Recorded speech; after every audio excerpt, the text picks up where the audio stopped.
What's happening? Welcome into another edition of KARE 11 Sports Plus. Look, we're back. We're back together. Back and better, like we never left. We've come back from all of our travels, and now we are stationary to talk to you. So, Wow. Julia Daniels, Reggie Wilson hanging out. And let's get right into it because I'm a little overdressed because I'm talking on TV about something important happening. Yeah, I think they call it the Western Conference Finals. That thing. Yeah. That thing. We're going to talk about that thing. So, Wolves on the brink of elimination for the second straight year in the Western Conference Finals. It's like, I hear some Minnesotans, they're like, man, but at least they got back to the Western Conference Finals again. And it's like, well, but is that the bar, though? No. That can't be the bar. The journey is so long to get there. Yeah. So, look. It can't be. Plenty to discuss because there's been so much discourse. Right. Especially after this last game. Yeah. So, let's jump right into it. Anthony Edwards said, I didn't struggle at all. I made the right plays. Stephen A. Smith, I kept getting my ESPN alerts from yesterday to today. Today, he's still fuming at Ant's comments. But here's the thing. Anthony Edwards, if you watch the film, every time he touches the ball, there is a crowd of players around him. Yeah. And what we've seen at times in this series is he's been able to maneuver through guys, get to the rack, or, create a little bit of space, get his own shot. Yep. Well, he only scored 16 in game 4, and everybody's like, oh, he needs to be more aggressive. He needs to be more aggressive. And just jack up shots with 2-3 guys on him. He said that he made the best plays out there. He would draw into the crowd, kick it out to a wide open guy, knock down, which we saw. Right. Bench performance, crazy. Nas, Dante. Finally. And Nikhil. Finally. Spoiled, though. Yeah. Because they couldn't get any stops on the other end. But before we go there, what do you make of the discourse around Ant right now? I think that, so the debate online has been, does he get too much hate for his age and his time in the league, right? The first take is, has he been crowned too soon? Who crowned him?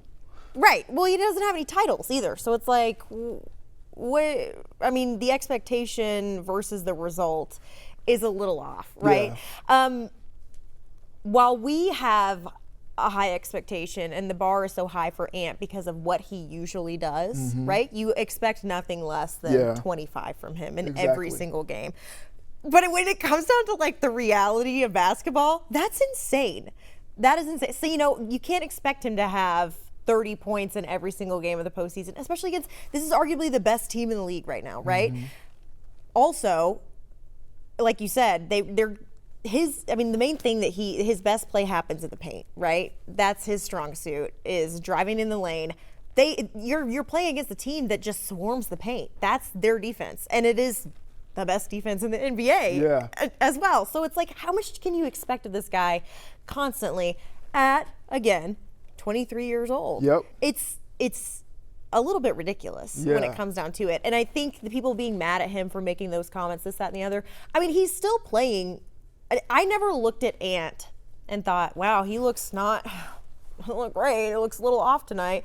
I never had those thoughts. Actually, when I saw that he only had 16, I was a little bit shocked when I saw that number. I was like, wow, it seems like he's been more productive than that, considering the number that we're seeing on the screen now that the final buzzer has happened. So for me, I think everyone's being a little dramatic here, and it's one game out of how many in the postseason so far? Yeah. And you know what's tough about the whole thing is he's playing against the MVP on the other side, who is dropping 30, 40 points a game.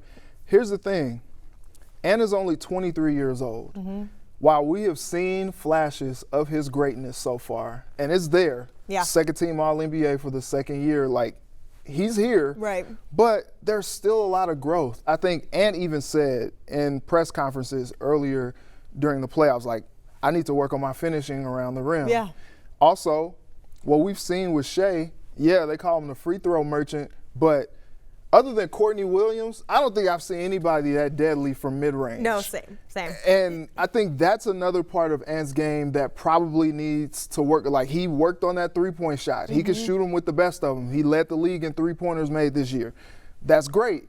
But I think there's still another level that he can get to. You know, I hate doing the comparison thing. Everybody wants to compare him to Michael Jordan. Michael Jordan was a different kind of player. Right. He was a guy who could be in the paint, and maybe he would step out for three sometimes. Right. We saw more threes when he was later in his career with the Wizards than anything. Anthony Edwards is his own kind of player. And I appreciate everyone's games for what they are, but I do think Ant has another level to get to, and I think it's the scrutiny. I get it from a standpoint of he has shown the greatness, so people are like, all right, bring it on every night. But then you think of he's still an ascending player as well. You know, I think he's still not the guy that you want to say, oh, he's a bona fide superstar. I think he's right there. I think we know that he has the potential for it, but I will say this is the first season that we've seen Ant watch film, figure out a routine, know that he can't eat Popeyes every single, you know, that's what I keep bringing it back to. He's 23 years old. He came into a man's league at 19. There's so much that he missed out on in terms of just growing up. I mean, this is anybody that's in any kind of professional space. That's why you go through the progressions of college or, you know, some kind of training before you get into, and he kind of skipped that whole thing. And now he's starting to figure out like what it's supposed to be like being an adult in an adult league. And he's, dare I say it, relied on talent for most of his life. And now he's starting to figure out work ethic, which I think also he's becoming a sponge, which he never really was before. And you even see it in this series where, I mean, SGA is the MVP. He's taking notes from him. You see him start to do some things that you're like, he didn't do that before he started this series against Shea. And so I think it's just a new level, like you said, that he's tapping into. And I think he still has a lot of levels to go above that too. But honestly, I give him a little praise for being able to tap into that at 23 years old, because 23-year-old Julia could not do something like that. The rap coming out when Ant came into the league was that he wasn't serious enough about basketball. How much was he going to lock in? How much did this mean to him? And I think he's shown that he wants to be great. I mean, his quote, I just want to go there, kill people, and go home. Like that's the quote. But I think it's been interesting that he has soaked up a little bit from everybody. He soaked things up from Steph Curry. He soaked things up from Kevin Durant. He soaked things up from Karl Anthony Towns. Getting even more specific, he soaked things up from Julius Randle. He comes out on the court right after Julius Randle does in warm-ups, and we're talking hours before tip-off. Julius is always there 3 hours before tip-off. Ant gets out there about 2.5 hours before tip-off. And they warm up a little bit together. Julius leaves, Ant has the floor. And then when the bench starts coming out, Ant goes back in. So different things have rubbed off on Ant as he's progressed in his time in the NBA, and he's only going to get better. I think we have to be better about just letting guys get there. Figure it out. Let him figure it out. But I understand he's in now these high stakes situations where he's now in the Western Conference Finals for the second straight year. So everybody's like, be a finished product. Look on the other side. Look what Shea is doing. It's just like, it's not necessarily fair. And also we're talking about who they're learning from, right? Ant was learning from Pat Bev. It's a little obvious, right? And Shea's learning from, look at the vets that he had when Chris Paul. when he started out with the Thunder. Exactly. So it's a little different, you know. Ant's been basically navigating this on his own. He came into also an organization that was a bit of a hot mess. You know, that's why he was the #1 pick. And so you got to give him a little bit of credit. Also, he's been on a bigger stage at his age than most players ever get to in their whole life. On multiple occasions. He's already won gold at 23 years old, playing with some of the best players in the world. So just give him a break a little bit. But I understand you want him to win, because if you're a Wolves fan, you want to see the best for your Wolves. And so with that being said, we got to take a quick break, but we'll talk a little bit more about what the Wolves need to do to get it done and extend this series. We'll be right back.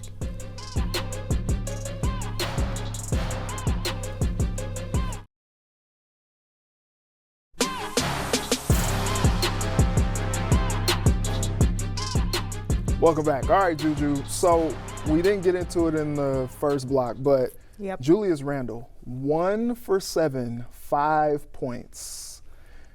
Now look, they're facing elimination. They're facing elimination. The last time Julius had a bad game, he he came back and cooked. Yep. Okay? He Is did. there any reason to believe that he won't do the same tonight and help the Wolves extend this series? No, because I think if we've seen anything from Julius, it's that when he misses time or is off, he always comes back better than he was even before that. Yeah. So I think that's just part of who he is. That's kind of the competitor that he is. I think also when he's not doing well and then he's given some space to take a step back and realize what's going on. He's such a high IQ basketball player that he's able to figure that out moving forward. So whether they're playing right now or whatnot, I would expect a big game from Julius Randle tonight. And I know they're not going to necessarily rely on him, but potentially be relying on him for a win should it happen. Yeah, Thunder favored by 8.5. Yeah, not at shocking. home. So, not shocking. Paycom Center? Yeah, that place. Oh my gosh. Yeah, I've been to a game there before. You've been to two. They clearly only sell to Thunder fans, I'm telling you. Yeah. It is whatever color shirt they have on the backs of the chairs, that's all you see in the crowd. Like when you go to Target Center, they have the They kind of chairs. shame them into. They're like, you better put that shirt on. Put the shirt on, but you can tell that there's like Thunder fans that are there. Yeah. It's not that way. I saw one Wolves fan because I knew he was going to the game because he's one of my best friends. That's it. How did he even get in, bro? I think he got a resale ticket from somebody. Ooh, that's like prime just cooking right there. Goodness gracious. He was determined to get to that game. He went to games 1 and games 2. Kind of a waste of a trip.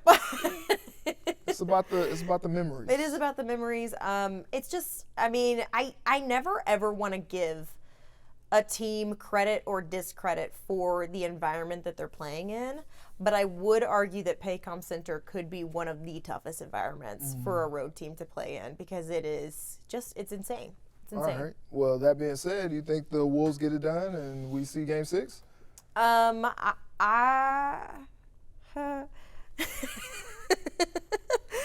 nervously laughing here. I don't think that the Wolves. I mean, this is gonna be the hardest challenge that they've faced, I think, in this entire series. Yeah. Going back to Oklahoma City, coming off of a loss. I don't think that vengeance is enough motivation for this Wolves team. Yeah. They've got to figure something different out now. Yeah. If they want to win, and who knows if that'll happen or not.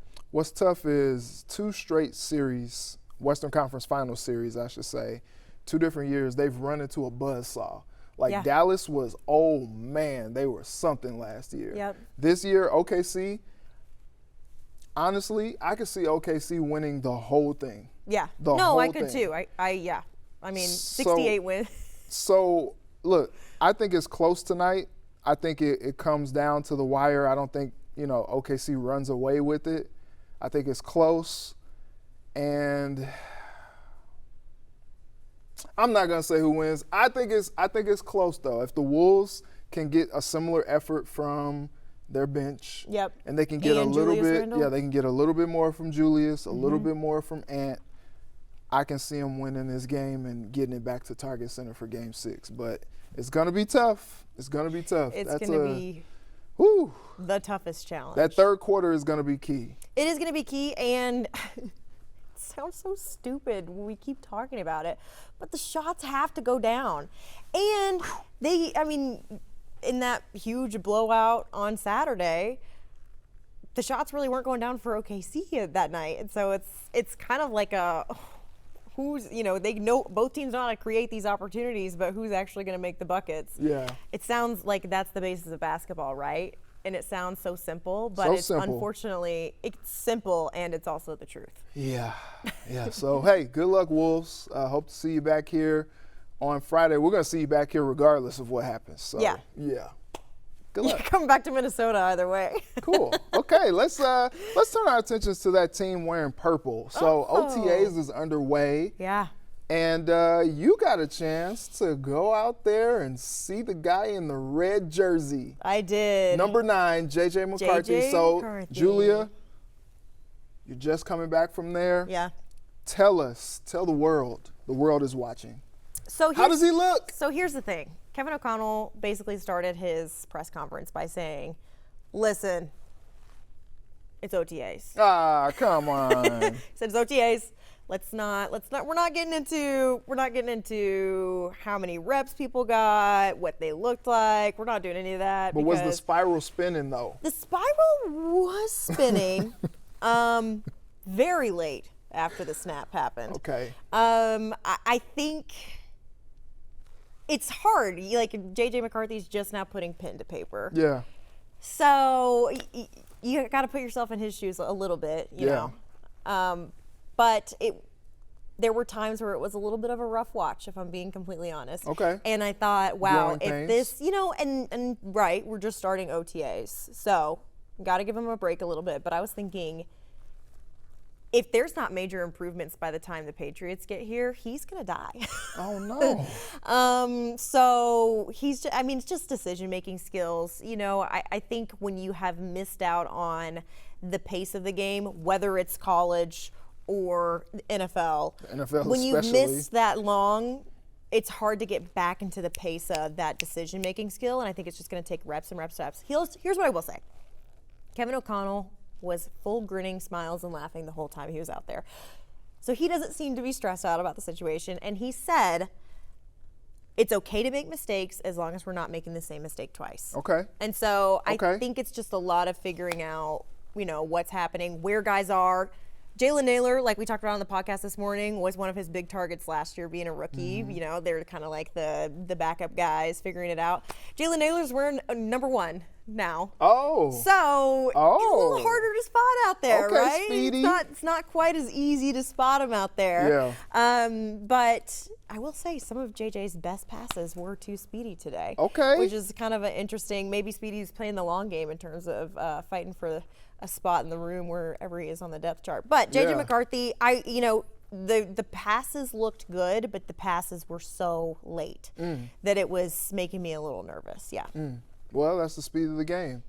The speed of the game in the NFL is different. I think Brian Flores is not giving him any kind of breaks. That's at all good. either, which is a good thing, That's right? good. But it's so hard. To throw at a guy right at Yes. OTAs when he hasn't played. That's the thing for me. He hasn't played in a year. What was cool was he was able to build some good momentum last year because you come from a national championship, then you go to the combine, then you do pro day, then you get drafted, then you're in rookie minicamp, then you're at OTAs, then you're at training camp. Yep. Like he's getting a chance to really go through all of the motions, and it's all just in sync, happening one after the other, to the point where there were people like, oh, is he going to challenge Sam Darnold to be the starter Right, last year? right. And then, he threw the early interception in the preseason game, figured it out, threw a couple touchdown passes. People are like, oh, shoot.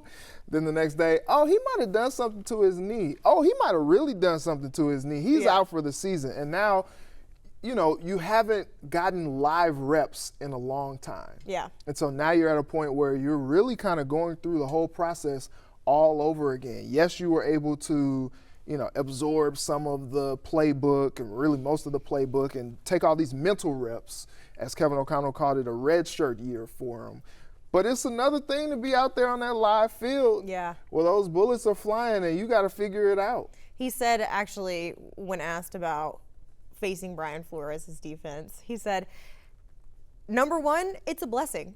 It's a blessing to be able to go out there and play against these guys and face such an elite defense. Thanks, PJ Fleck, for that word. But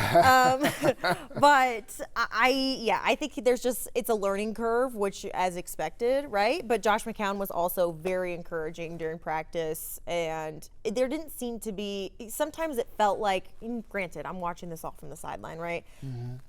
Felt like JJ seemed a little defeated after play. I mean, in 2-minute drill, no one made it to the end zone. Oh, well. But all right, Flo. Yeah, I mean, it was crazy. But when I asked him about, what's the balance of, because this is the time and space where you have to figure out being eager but also being patient, and what's that push and pull like, he said it's just hard when it comes down to it, because you are having to tell yourself to take it day by day, but you're also trying not to get ahead of yourself. And so it's just, like we said, it's a learning curve. He'll figure it out. It could be a learning curve of an entire year, though. So Vikings fans, be patient. Quite the learning curve. He's learning how to be a starting quarterback in the NFL, and also learning how to become a new dad soon as well. Yeah, September. Those things together are not a good mix, but good luck, JJ. Lots of sleep right to start the season. Yeah. Good luck. He's a big Zen guy though, so he'll get it together. All right, we'll talk a little bit more about JJ McCarthy coming up after this break.